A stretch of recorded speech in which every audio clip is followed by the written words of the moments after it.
Europe 1. Ouvrons tous ensemble notre courrier ce matin. Elle était attendue, la lettre signée Emmanuel Macron qui vise à définir le grand débat national. Ni une élection, ni un référendum, écrit le chef de l'État. Bonjour Jean-Rémy Baudot. Bonjour David, bonjour à tous. Vous suivez l'Élysée pour Europe 1. Le président de la République nous soumet une liste de questions. Oui, en tout, une trentaine de questions posées par Emmanuel Macron. Des thèmes qui lui ont été inspirés par les remontées des premiers cahiers de doléances. Par exemple, comment rendre la fiscalité plus juste, plus efficace? Comment l'État peut améliorer son action? Comment finance-t-on la transition écologique? Ou encore, faut-il reconnaître le vote blanc? Mais le président va au-delà des revendications classiques des Gilets jaunes. Il lance des sujets plus sensibles, plus polémiques. Il interroge par exemple sur la laïcité, l'immigration, proposant à demi-mot des quotas.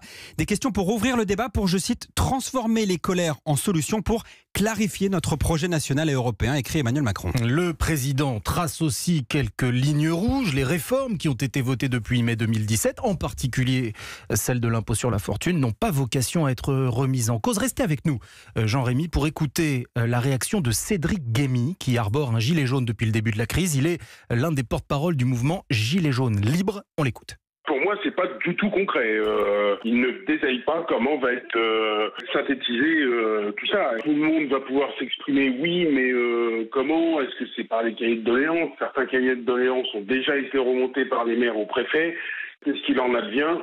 Ça, c'est la grande question. Alors, essayons d'y répondre à cette incompréhension. Que va-t-il se passer, Jean-Rémy, après le débat, précisément? Eh bien, Nikos, dans sa lettre, Emmanuel Macron promet, je cite, d'en rendre compte directement dans le mois qui suivra à la fin du débat. Pour le reste, de vous à moi, c'est encore un peu flou. Certains espéraient que le président s'engage sur un référendum. Ils ont dû être déçus. Techniquement, l'organisation concrète, les modalités du débat, elles seront présentées d'ici ce soir par Édouard Philippe, notamment là où les remplaçants de Chantal Jouanneau. Je peux déjà vous dire que certains ministres seront en première ligne, notamment Sébastien Lecornu pour les relations avec des maires. Des maires qu'il va falloir rassurer, car on a entendu à l'instant Cédric le gilet jaune qui s'interroge sur l'issue du débat. Eh bien, sachez que les très nombreux maires que j'ai pu rencontrer ces derniers jours, ils se posent exactement la même question. Jean-Rémy Baudot du service politique d'Europe 1. Merci à vous, Jean-Rémy.